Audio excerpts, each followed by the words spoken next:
Coba Anda sebutkan 5 nama binatang laut yang paling terkenal. Pasti salah satunya akan menyebut nama hewan udang. Karena udang merupakan salah satu hewan laut yang dapat dikonsumsi oleh manusia. Udang juga mengandung protein kalsium yang bermanfaat bagi tubuh kita. Namun tidak semua orang bisa mengonsumsi udang. Lantaran udang dipercaya dapat menyebarkan alergi dan juga mengandung kolesterol tinggi. Benarkah? Dr. Ferawati Sudarma, spesialis gizi klinik, akan menjelaskannya untuk Anda dalam mitos dan fakta udang. Fakta mitos pertama, katanya mengonsumsi udang dapat menjaga kesehatan jantung. Itu fakta atau mitos? Yuk kita tanya sama Dr. Vera. Itu adalah fakta. Jadi terdapat beberapa hal penting yang terdapat dalam udang yang membuat kesehatan jantung menjadi lebih baik. Yang pertama adalah di dalam udang ternyata terdapat kandungan omega 3 yang cukup tinggi. Dalam 100 gram udang ternyata mencukupi kandungan yang dianjurkan untuk konsumsi omega 3 sebanyak 75%. Yang kedua, ternyata di dalam udang terdapat antioksidan yang sangat tinggi yang berasal dari kandungan selenium maupun antasantin dalam udang. Yang ketiga, ternyata udang memiliki skor aterogenik maupun antitrombotik yang sangat rendah. Kedua hal ini skornya adalah 0,3 yang ternyata memiliki efek kardioprotektif terhadap jantung. Yang keempat, ternyata kandungan asam lemak jenuh dalam udang cukup rendah sehingga aman dikonsumsi bagi orang-orang dengan resiko penyakit jantung. Kelenjar tiroid merupakan kelenjar kecil yang berbentuk kupu-kupu dan berada di pangkal leher. Kelenjar tiroid berfungsi menghasilkan hormon tiroid, di mana hormon tersebut yang mengatur metabolisme di dalam tubuh. Fakta atau mitos ya kalau katanya mengonsumsi udang menjaga kesehatan kelenjar tiroid? Itu adalah fakta. Jadi kita semua tahu bahwa untuk menjaga fungsi dari tiroid diperlukan asupan iodium yang cukup tinggi. Udang sebagai salah satu jenis seafood ternyata mengandung asupan iodium yang cukup baik. Selain itu, di dalam udang juga terdapat mineral lain seperti selenium maupun zinc yang akan membantu kerja tiroid lebih baik lagi. Tetapi harus hati-hati karena terdapat dua jenis kelainan tiroid, yaitu hipotiroid maupun hipertiroid. Pada kondisi hipotiroid dianjurkan mengonsumsi iodium yang cukup tinggi. Sedangkan sebaliknya, pada kondisi hipertiroid, asupan iodium harus dibatasi. Bagi kedua penderita penyakit ini, maka lebih baik untuk menjaga asupannya sesuai dengan kondisi tiroid kesehatan sendiri. Meningkatkan kadar kolesterol dalam tubuh tentu menjadi hal yang ditakutkan oleh setiap orang. Bagaimana tidak, meningkatnya kadar kolesterol dapat menyebabkan penyakit serius, seperti stroke dan juga serangan jantung.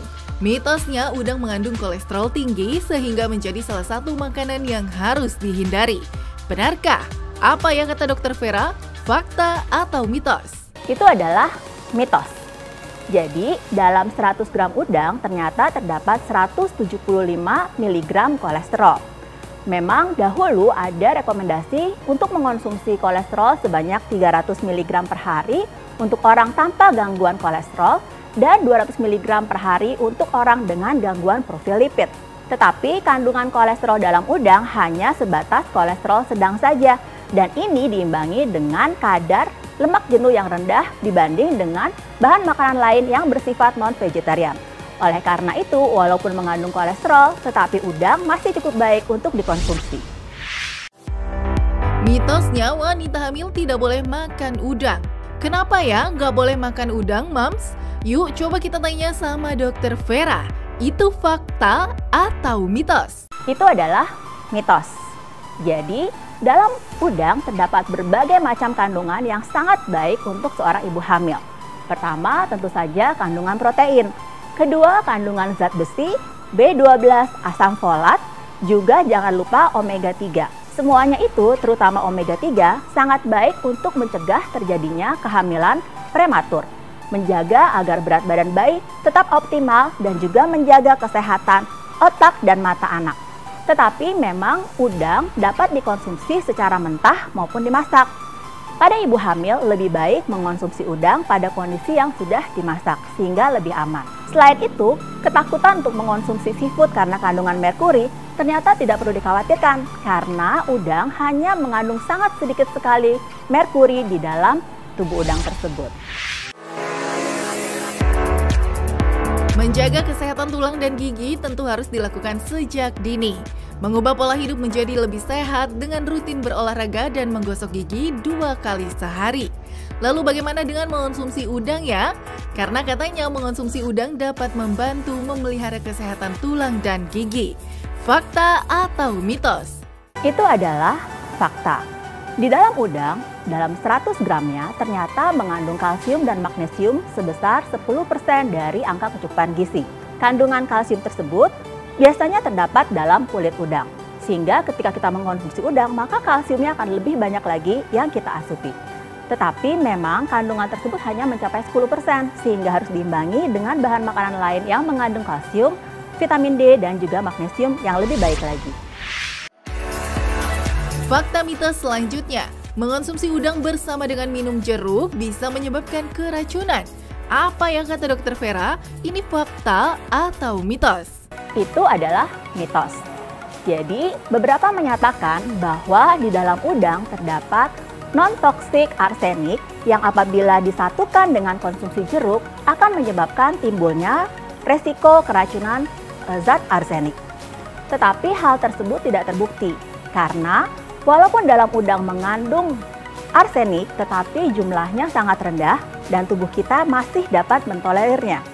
Yang kedua, kandungan jeruk apabila berkonsentrasi atau berhubungan dengan kandungan arsenik dalam udang tidak dapat mengubah zat yang bersifat non-toksik menjadi toksik, sehingga hal tersebut tidak terbukti. Bagi Anda penderita diabetes tentu harus mengurangi asupan makanan yang mengandung gula tinggi ya. Lantas bagaimana dengan udang? Karena mitosnya udang dapat menstabilkan kadar gula dalam darah. Fakta atau mitos? Itu adalah mitos. Sayangnya walaupun di dalam udang tidak mengandung karbohidrat, tetapi belum ada penelitian yang pasti tentang hubungan konsumsi udang dengan penurunan atau pencegahan penyakit diabetes. Adapun penelitian yang telah diadakan saat ini biasanya menghubungkan antara konsumsi seafood dengan kejadian diabetes. Antara lain perbaikan profil gula darah, penurunan dari resiko diabetes, dan juga peningkatan dari resistensi insulin. Tetapi penelitian tersebut melihat secara umum efek dari konsumsi seafood, tidak hanya terbatas dengan konsumsi udang saja. Hal itu yang menyebabkan belum terdapat rekomendasi bagaimana udang berhubungan dengan penyakit diabetes mellitus. Sudah jelas ya, mitos dan fakta mengonsumsi udang. Sebelum Anda mengonsumsi udang, yuk kita simak dulu tips yang berikut ini. Berikut adalah tips memilih udang. Yang pertama adalah pilihlah udang sesuai dengan cara kita memasaknya. Ada udang windu, pacet, remis, dan sebagainya. Yang kedua adalah ketika kita memilih udang, pastikan agar bau udang tersebut masih segar dan tidak berbau busuk. Kemudian harus diingat bahwa udang yang segar biasanya ketika kita pencet akan rasa kenyal. Berbeda dengan udang yang sudah jelek, yaitu akan berasa lembek. Berikutnya, sebaiknya tidak memilih udang yang mengeluarkan cairan dari tubuhnya, baik berupa lendir ataupun berwarna seperti kekuningan. Pastikan bahwa kepala udang masih menempel ketika kita memilih udang di tempat atau pasar swalayan. Hal itu akan memastikan bahwa udang yang kita pilih adalah udang yang masih segar. Supaya tetap sehat, jangan hanya mengonsumsi makanan laut yang satu ini ya, tapi juga harus diimbangi dengan pola hidup yang sehat juga. Yuk kita mulai dari sekarang.